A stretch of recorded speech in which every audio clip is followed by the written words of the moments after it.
Vendredi 18 avril se déroulait la dernière journée des Petits Chefs à la Neige, une compétition qui mélangeait ski et pâtisserie. La journée avait débuté par l'épreuve de ski. Donc les épreuves du matin sont encadrées par l'ESF de Saint-Sorlin-d'Arles et les après-midi par des pâtissiers des cuisines de Saint-Sorlin-d'Arles, des restaurateurs de Saint-Sorlin. Et on a Delphine Morin, finaliste du meilleur pâtissier, qui coach les petits toute la semaine. Donc on a 5 enfants qui participent, qui ont entre 11 et 14 ans, et qui se débrouillent plutôt pas mal. Donc on passe une super semaine.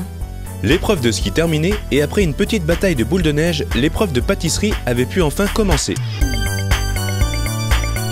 2 équipes encadrées par 2 professionnels de la pâtisserie s'étaient alors affrontées autour de 2 spécialités du grand chef cuisinier français Guy Savoy, la poire belle Hélène et le fondant au chocolat.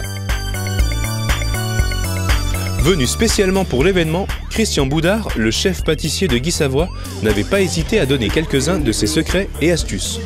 Le fait d'utiliser une éponge, en fait, ça va permettre de redonner l'aspect lisse à la poire. C'est juste pour un souci de présentation, une fois que la poire elle va être cuite. L'après-midi de pâtisserie battant son plein, les apprentis pâtissiers étant tous appliqués à leur tâche, l'occasion de prendre la température pour savoir où en étaient les 2 recettes. Là tout de suite on va cuire les poires, les pocher dans un sirop et après on va réaliser le chocolat, la ganache et l'assemblage après. Voilà. Justement. Donc là tu peux y aller un moment. Ah, bah là on est en train de faire une crème anglaise, du coup on est en train de mélanger les jaunes et le sucre pour qu'on va remélanger elle-même avec le lait. Et puis après on va la cuire, voilà. Mais justement il faut que ce soit bien mélangé et donc ça lui fait les bras.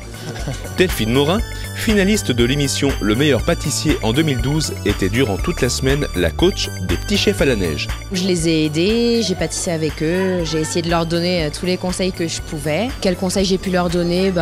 Des conseils techniques, par exemple comment remplir une poche à douille, comment éviter que le liquide ne coule. Après 2 heures de concentration intense pour ne rien rater, et après s'être attardé quelques instants sur les finitions, le temps était venu pour nos jeunes pâtissiers d'aller présenter leur réalisation culinaire à leurs parents et au jury.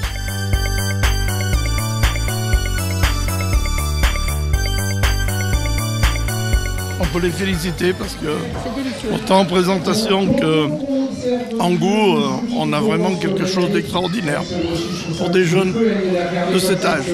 Ça se rapproche très près de ce qu'on fait au restaurant.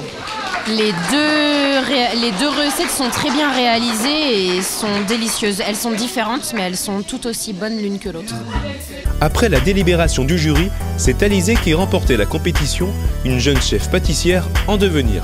Moi j'étais partie déjà dans l'idée d'être pâtissière depuis petite et puis donc là je suis plus confortée dans mon idée et donc je vois bien comment ça se passe vraiment dans le milieu et donc ça a l'air sympa, donc voilà. Vous pourrez retrouver les Petits Chefs à la Neige l'année prochaine, mais d'ici là, bon appétit!